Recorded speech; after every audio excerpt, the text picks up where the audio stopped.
So what is going on, guys? We just finished let's put it this way. Robin fucking messed up with his internet and stopped streaming PSX halfway through our live stream on his Twitch account. But anyway, we just finished watching PSX, I suppose you'd call it now. And we just wanted to give our initial impressions after watching the whole conference that was 2 hours long. And yeah, we don't want to be negative about it or anything. We don't want to be completely hating on all the games that were announced there. But we're gonna But be. it was relatively disappointing. In fact, I actually sent a tweet a few minutes ago saying it was just really disappointing. And I just felt like there was little announcements there at all. There was the Uncharted 4 at the beginning. Then there was the Final Fantasy VII Remake. And after that, everything else seemed kind of a bit forgettable. I didn't really remember anything from that. Yeah, there was a couple of other things. Ni no Kuni 2 was announced. I was pretty exciting. There was a MOBA released by Epic Games at the end.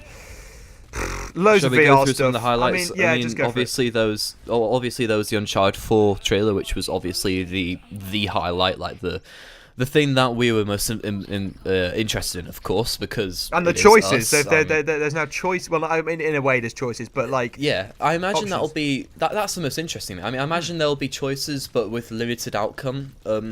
It'll be interesting to see if how far those choices do go, but I reckon it will just be changing minor things in the game. But definitely interested to see that, because we haven't seen it obviously in the Uncharted series before, and that obviously shows they're trying to implement new things, trying to be a bit more innovative with it. So it's pretty cool.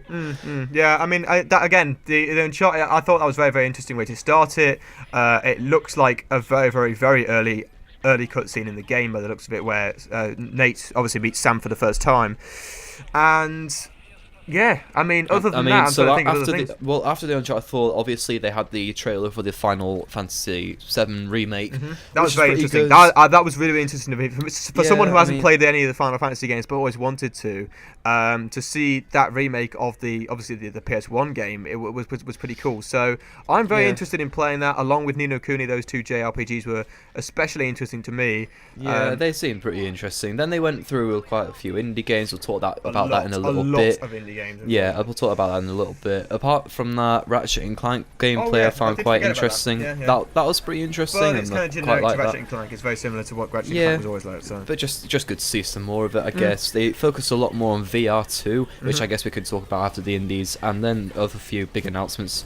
If you count this one, if you have the Taken King on Destiny, there's a new racing mode in it, which is pretty cool. That was pretty cool, yeah. Yeah, and then there's Ni no Kuni 2, and Epic Games announced a new MOBA, Paragon. But I guess those are the bigger announcements. Of course, they focus a lot more on the indie games, however, so I guess we can talk about that now if you want to say anything. Yeah, I mean, they said a lot of stuff on the indies, of course. They spent in probably total around about an hour on indie games, which was I think a little bit excessive, and I certainly started to lose interest. I'm sure you're probably the same, Ghost, halfway through that kind of indie massive bit of the game.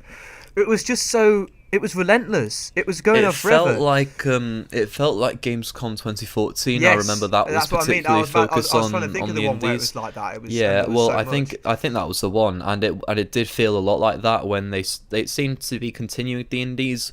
Because I don't think we have a problem with indies as long as it's not taking up the majority of the conference, but unfortunately it felt like that this time. So that was a bit. I think there's 100%. There was more indies than there were big AAA games. I mean, the thing is, I don't want to be harsh on indies because, of course, there's a lot of good indie games, so it's good to see that they're spending some time on it. But the annoying thing is that a lot of these I'm not going to buy, a lot of these you're not going to buy, and the majority of people watching it will not buy many of these indies. So and the worrying thing as well, and this is something I definitely wanted to bring up, and I saw it on Twitter as well. Colin Moriarty and Greg Miller were both saying it on Twitter.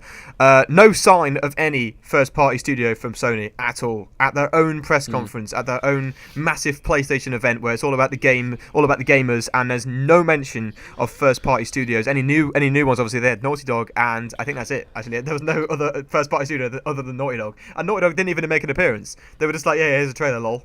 That was it. Yeah, and so that was definitely a disappointment. Although I guess one of the one of the better parts of the conference was their VR. I personally think they spent a lot of time on it on the Paris Games Week, and I found that version, like what they showed at Paris Games Week, was more impressive than what they showed this time. But they still showed quite a few games. To read some of them out, they showed a demo for it, with the how it's. I think they were trying to get across how it feels, although they didn't really get that across very well. But then they showed Res Infinite, which looked like an LSD simulator. Yeah, we said this on the stream. It was literally just like playing a VR game which is bad enough for like making you feel ill, and then you've got basically the rest of the shit that's going on, which just probably made you die potentially. Yeah, they showed a game called Eagle Flight. Then Santa Monica have a new modern zombie taxi. Yeah. thing. There's loads of all these know different kind of games. Which there was a lot. You don't want to mention all of them, obviously, because there's quite a lot of them to go through. But well, there's only like 4 more. So Job Simulator, Golem, 100-foot robot golf, which is pretty cool. That was actually pretty cool. That's about the one indie game I actually really enjoyed looking at. It was fucking retarded, but it was. It looked so fun. But it looked a lot of fun.